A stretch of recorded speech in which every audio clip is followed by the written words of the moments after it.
sitting here talking about the lottery and how much interest this would be because we're talking about money. None of us have that much at this point, but inflation is making everyone's back to school list more difficult to budget for. But there are things that you can do to save on those last minute supplies. Ashley Robinson from First Florida, Credit Union joins us. You know, a lot of families spend hundreds of dollars on school supplies.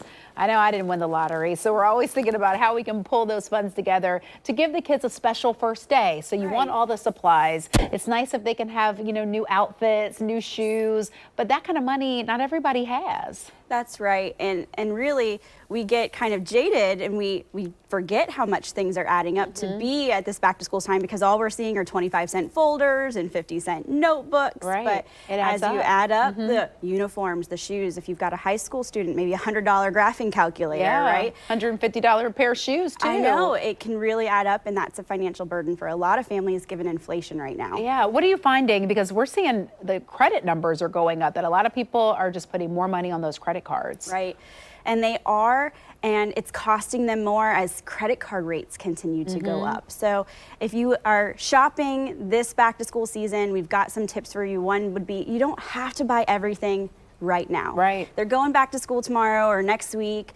Some of them are in school already. You don't have to feel the pressure to do it today. That's a good point. Yeah, I mean, I think we do feel like, oh my gosh, we got you set for the next month, but the next month isn't here. So maybe when you're budgeting, think about, you know, the next time you get paid, what you can afford. As long as they have everything they need to be successful in the classroom, you've done a great job. You can take advantage of other opportunities that are right around the corner to save. So think about just the end of the back to school season when some of these things go on sale. Wait till then to buy the new backpack.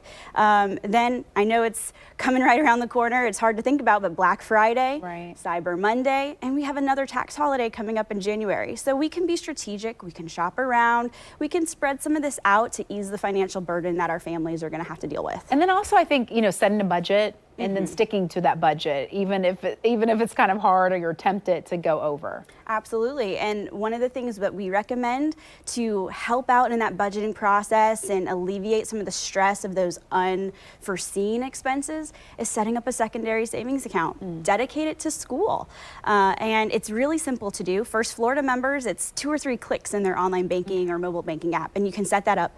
Think about an automatic transfer, $5, $10, something that you're putting away on a regular basis, bi-weekly with your paychecks or monthly. And then as those things come up, as you need money for field trips, for class events, for extracurriculars or sports, you've got something set aside. And it's not going to be quite the surprise or the financial burden to have to figure out where else that money might come from. What about credit cards? Because I know a lot of people use them very strategically. You know, you have to be responsible, hopefully maybe paying it off at the end of the month, but any tips on strategically using that credit card?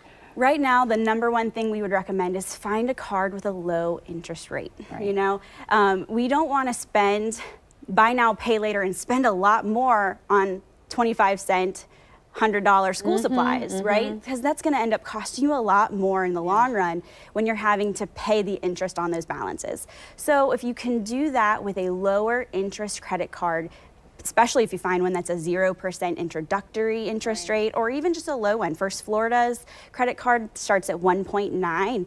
You can pay those things off a little bit at a time, but you're going to save yourself a lot of interest in the long run. And so it makes those things a lot more affordable. Just make sure when the introductory period is over that you have paid off that credit card. Otherwise, you're going to be hit with a big fee. That's the number one goal. That happened to me in college. And I remember calling my parents. I'm like, I need help, or else we're going to owe a lot more money on this computer.